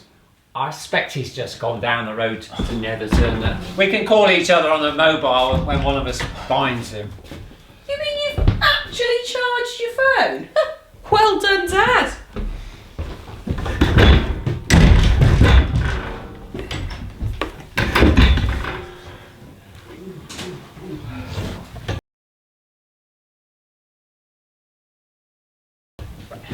Hello?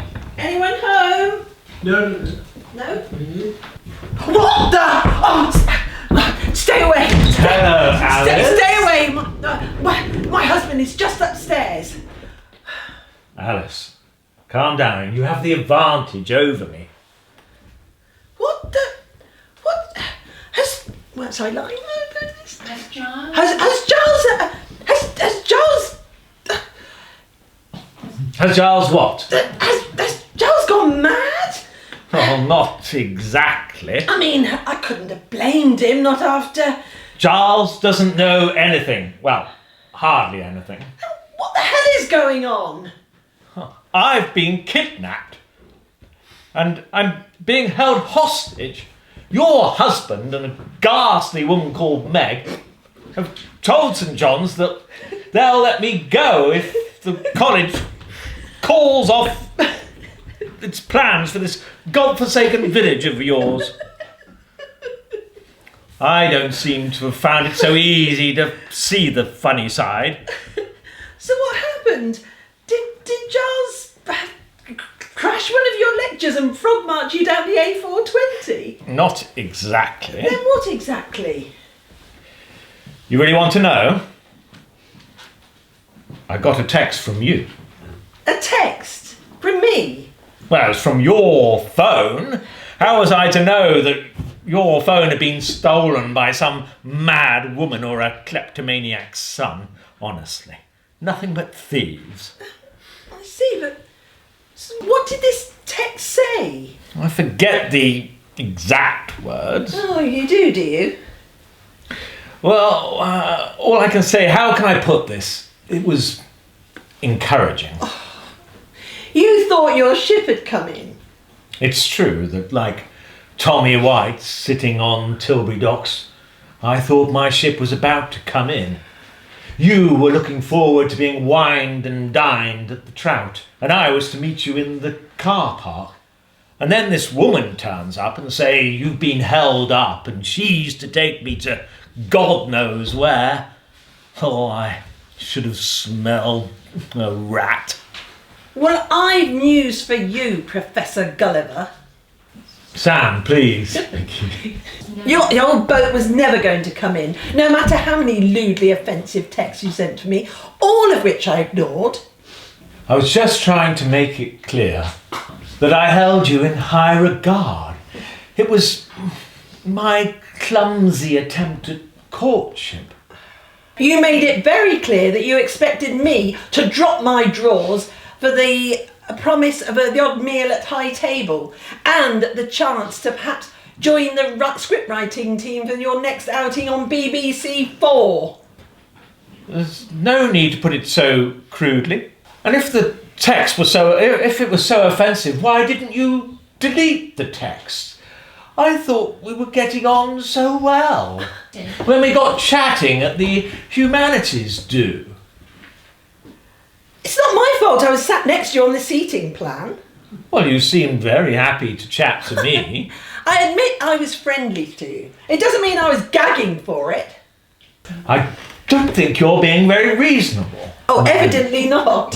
What right has a mere woman to answer back to the Regius Professor of History, the star of Gulliver's Travels and all that other shite? Oh, what to happen to your devoir de seigneur all of a sudden? I was just being friendly. I was being friendly. You were putting your hand on my knee. Don't be ridiculous. I dropped a bun and my hand got a bit tangled up in the table. It wasn't even my knee, it was my inner thigh. If I'd had more presence of mind, I'd have stabbed it with my fork. It was only a stray hand. Look, we both had too much to drink. I hadn't. It's not my fault if you had a sense of humour, failure. Oh, God, that felt good. Go on, hit me again if it'll get you back some perspective. Okay. Is that any more perspective? Is it any clearer now? Look, I'm at your mercy. Just so you know, I'm not a well man. My doctor tells me that I'm at risk of a myocardial infarction. You should be grateful that I haven't told my husband that you tried to make a sexual assault on me. It was only a hand. You still don't see it, do you? That's why I kept all the texts. Proof that you wouldn't take no for an answer. Women have been putting up with this kind of sexual harassment for centuries. Well, not anymore, Professor Gulliver. And not since that whole Harvey Weinstein thing. We're making ourselves heard. Harvey Weinstein? This is absurd. We'll see about that. We'll see what the president of St John's has to say. We'll see how your conduct stands up to the new code of ethics that all faculty members have to abide by. It was an abuse of your senior position. The university's new sexual harassment officer will be on the case. Your wife may or may not be interested. Ditto the Director General of the BBC. If all else fails, we'll see what the newspapers... What do you want, Alice? What do I want? I don't know what I want. Your guts were garters. Your husband seemed to have a similar plan. Awfully good. An apology would be a good place to start. That would imply I have something to apologise for. Oh! I'm the one that's been kidnapped and blindfolded and kept in a rat-infested cellar, not knowing whether he's going to live or die, caught like Rasputin in the crudest of honey traps. And I'm the one that has to apologise. Very well. I'm sorry. If my appreciation of your doubtful charms somehow hit the wrong note. I'm sorry if you misunderstood my intentions, which were entirely honourable. I'm sorry if my texts could somehow be misconstrued. To me, they were evidence that I should be encouraged, that you led me on. By not replying to any of them? I knew how busy you were. I misread the signs. For centuries, it's been man's job to make the first move. Humankind would die out without it. Sometimes a man's proposals are accepted, sometimes not. I thought you might be delighted, flattered even. To be propositioned by a sad old man? I've news for you. You're no babe magnet. You're nothing but a large, grey rat. And I'm a happily married woman. So why is your husband sleeping in the cellar?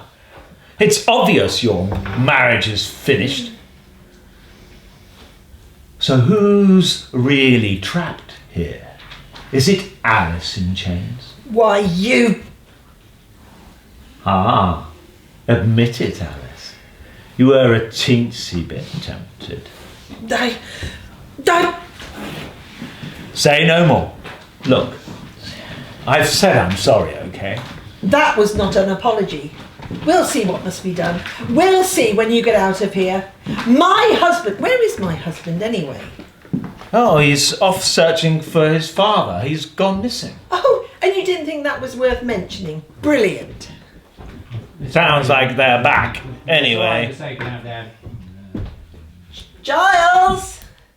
I'm back! Oh, the I'm traffic's down in the cellar. Comes off the dual carriageway. I only wanted to make sure you were safe, Grandad.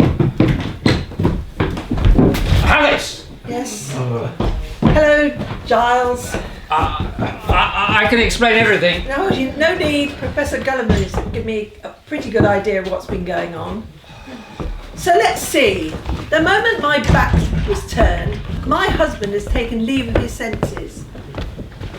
So captured this man, held him hostage, made him fear for his life, all because of a bizarre theory that he can protect a small plot of land that he can't even see, not even if he climbs on the roof and sits on a chimney pot.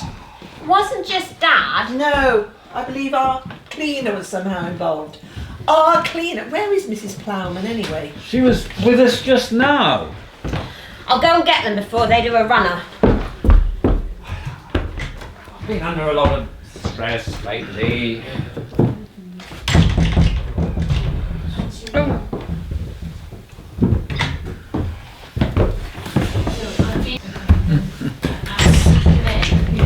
So, Meg, have you anything to say? It was the only chance we had to save the village. There's just no way to appeal against the council's planning decisions these days. We had to find a way of persuading St John's. And Jordan? My phone? I must have just picked it up accidentally, like you do. Nothing but thieves. Oh yeah, that reminds me. Come on, Tess, we're going to miss a shot.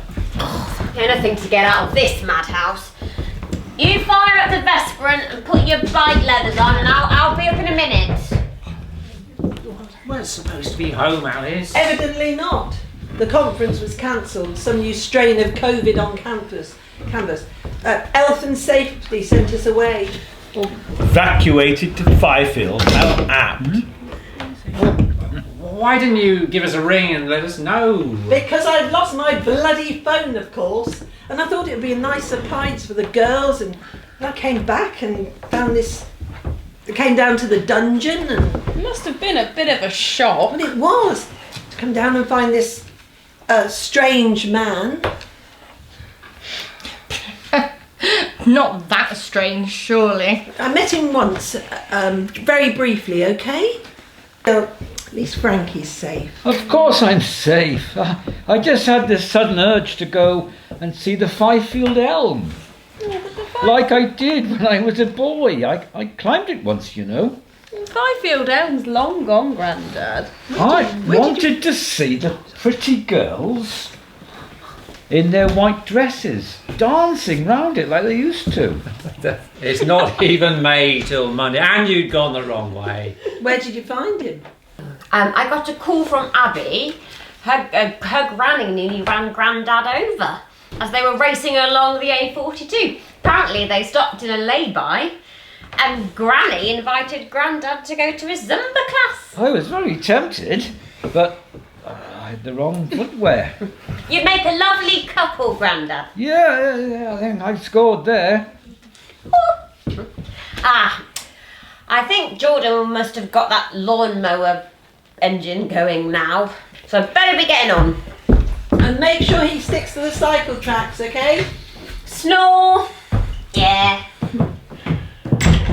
So, Abby and her granny naffed off again, and by the time we found him, he was in the middle of one of the fields that St John's are planning to build their new town on. There he was, in the middle of all this stubble, and the red kites were circling overhead as if they sensed there would be rich pickings sometime soon. St John's are the only ones who will get rich pickings there. Yeah. I couldn't find the tree. Of course you couldn't find it, Grandad. I was just grateful that you got across Route 66 in one piece. Getting his kicks on Route 66. Yeah. Sam. Yeah. I don't like to worry you, but The left-hand side of your face is all pink and, well, inflamed. I'm fine. Really. Yeah, could we just think about letting me go home soon? Not so fast, Sunshine. I've set up a Zoom call with the editor of the Oxford Times. I'll just get the laptop pointing at the professor here, and they should be dialing this up in about 90 seconds' time. And you want me to do the talking? But I could tell them where I'm being held, and who's been holding me. I don't think that would be in your best interests, do you? Ah, right. Just send the message to your friends at St John's that they need to think twice before taking their 40 pieces of silver.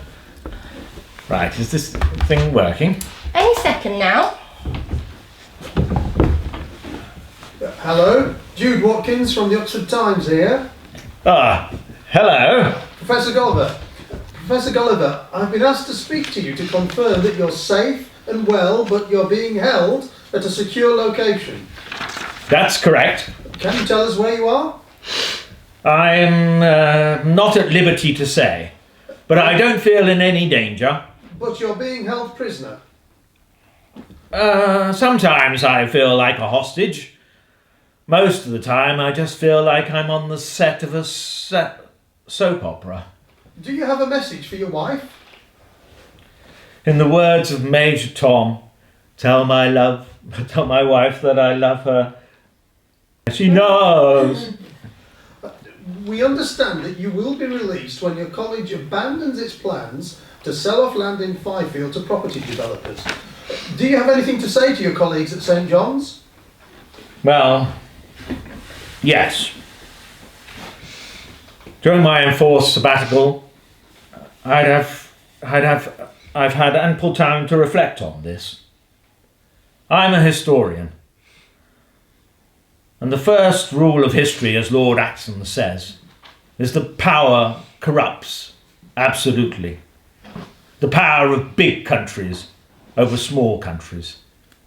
The power of men over women, like Donald Trump or Bill Clinton before him. The power of multinationals. The power of kings and oligarchs everywhere. And the power of colleges that have got too big for their boots. St John's College has become a £1 billion trust that dabbles in a bit of education on the side. 460 years, it's been a vehicle for one of the wealthiest businessmen in England to pass his wealth down to his descendants. Like a snowball, it's been rolling down the hill, gathering up money as it goes. Now it clicks its fingers and expects its will to be done. Fyfield was the beating heart of that business empire, but it was also its rural retreat. The college seems to have forgotten its history, forgotten its roots. Now that no one lives there, it's okay to sell its alma mater down the river. To have the village subsumed by a sprawling metropolis of social housing and identikit starter homes. St John stands to make 85 million quid from the deal, from selling just one bit of land in Fyfield. Next year, it'll be another bit. Like the other fellows, I would have said, none of my business, Governor. It is to do with us. We are the fellows, we are the trustees. Just once, which is say, this is the wrong way to go. Is someone forcing you to say all this? Of course not. This has been my reality check. Powerless, abandoned. You newspaper people have power too. Make St John's see sense. Your message will get through, I promise you that. Well, thank you, Professor Gulliver. One way or another, I trust you will be a free man soon. Thank you. Goodbye. Wow, Sam. That was a bit of a surprise.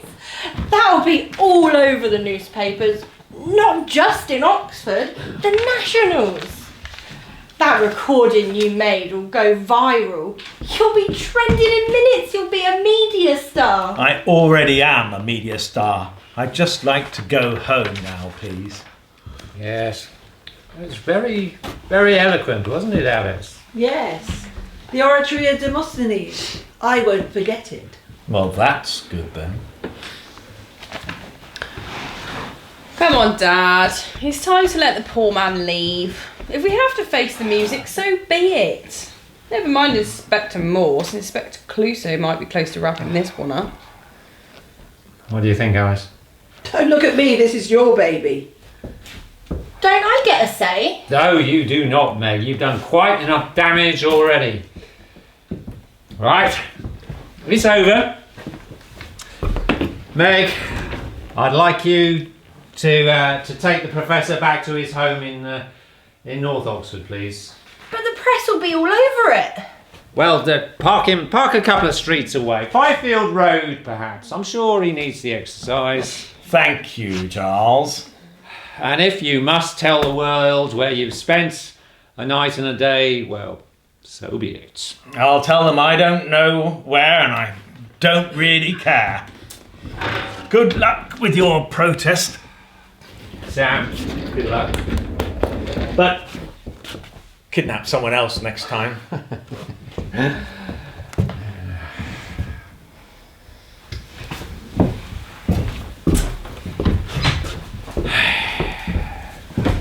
Tess, do you think you could take your Grandad upstairs and get him some tea? I'd like to have a bit of a word with Alice. Sure thing, Dad.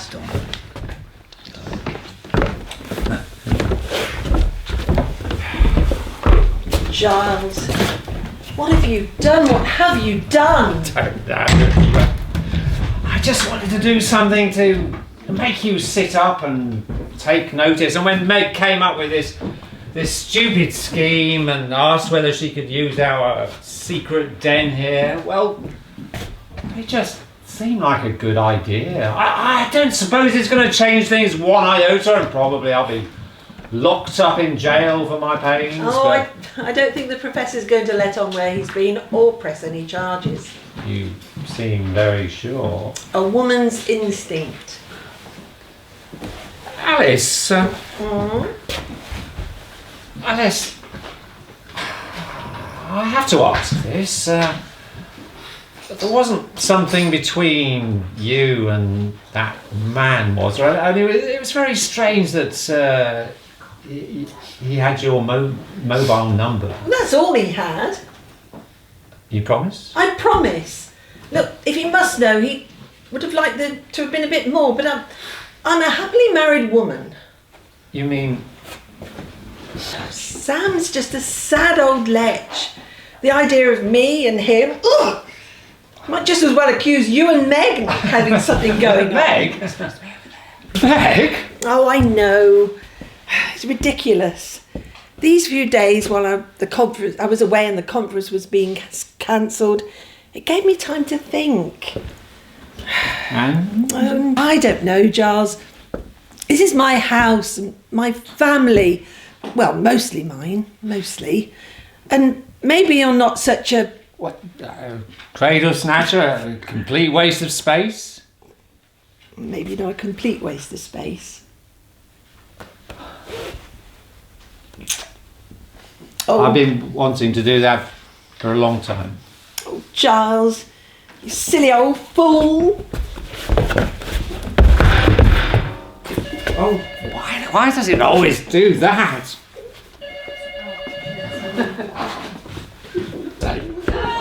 for you. I'll pass the food. It's all right, Tess. You can come in.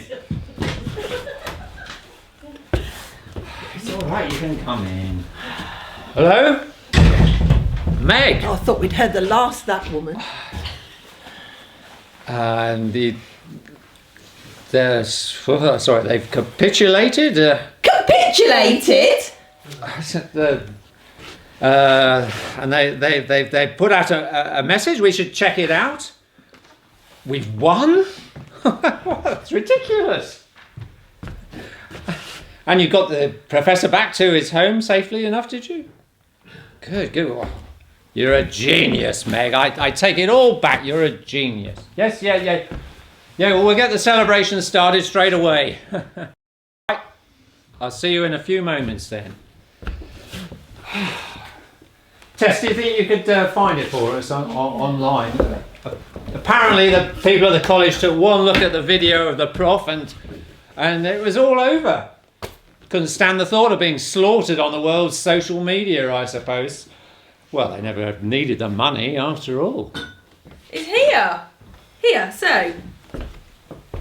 The presidents and fellows of St John's College, Oxford have issued this statement.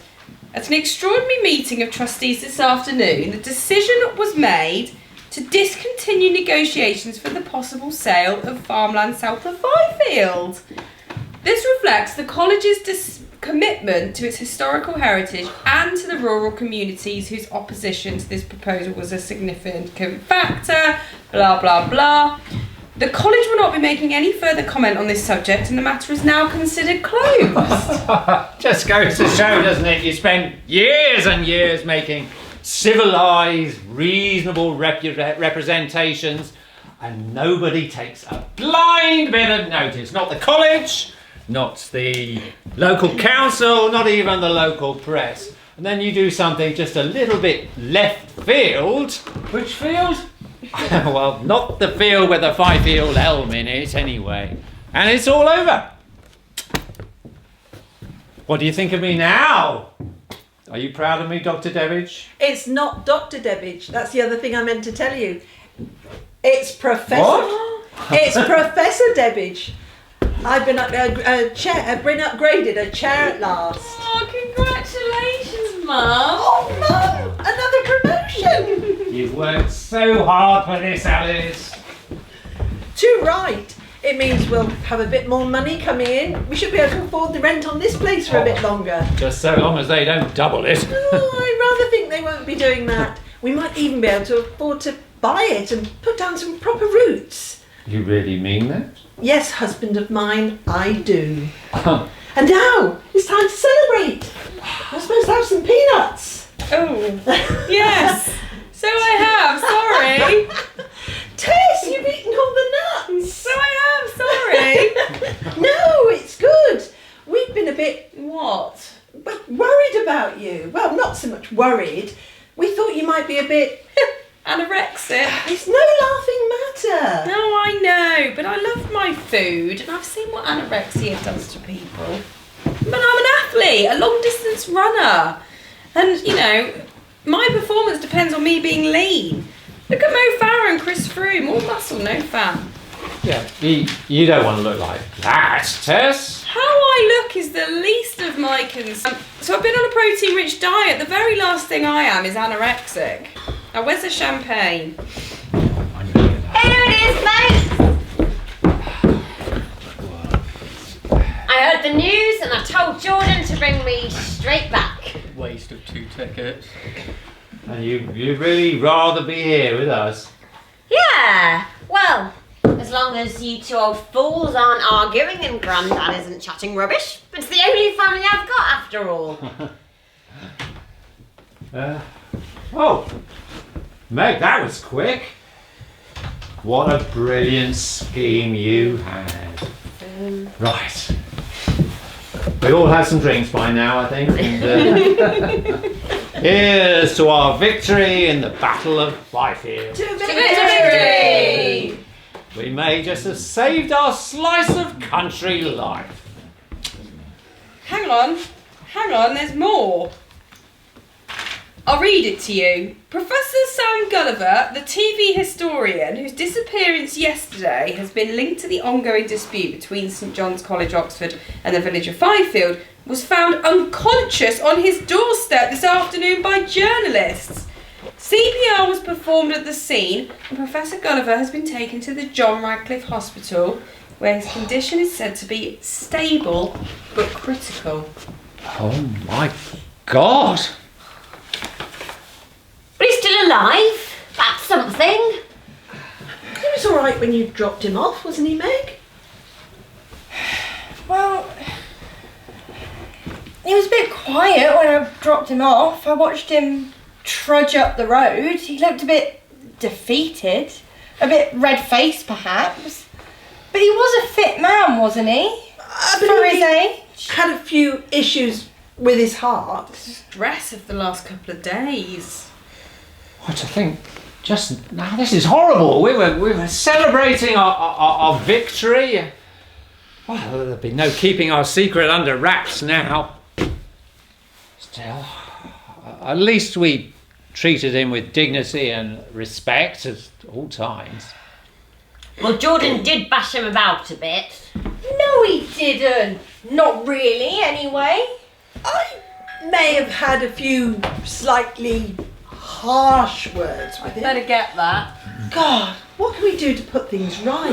Whose ridiculous idea was all this anyway? I said it was absurd and dangerous. It's all my fault. No, I deserve to be locked away for a really long time. we all do. I mean, what were we thinking? Oh, we should have left it all to the bureaucrats. It's a policeman. Hell surprise, an inspector calls. Detective Constable Poole, actually. Would you be a Mr. Giles Debbage? Yes. Then I must ask you to accompany me to the station to answer some questions in relation to possible offences of kidnapping and false imprisonment. I think this is where you say, it's a fair cop and I'll come quietly. Yes, thank you, Olivia. I'll get my coat. You might want to pack an overnight bag. Would this be the scene of the alleged crimes? Then I must ask the rest of you not to disturb anything. Our forensics team is on the way. Giles, I'm so sorry. Oh, well, perhaps it'll mean I can save the money I would have spent on a caravan. This my Sydney Carton moment after all.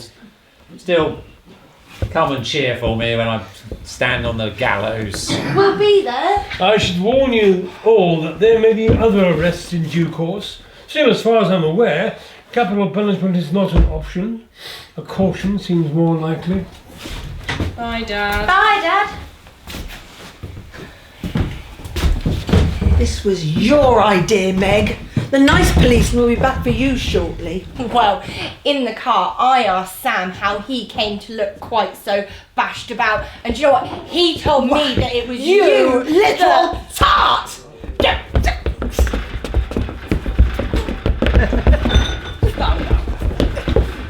Oh well, at least our moral it'll have been preserved. Come on, Meg. Let's ask Alexa to help us celebrate. Alexa, play Country Life.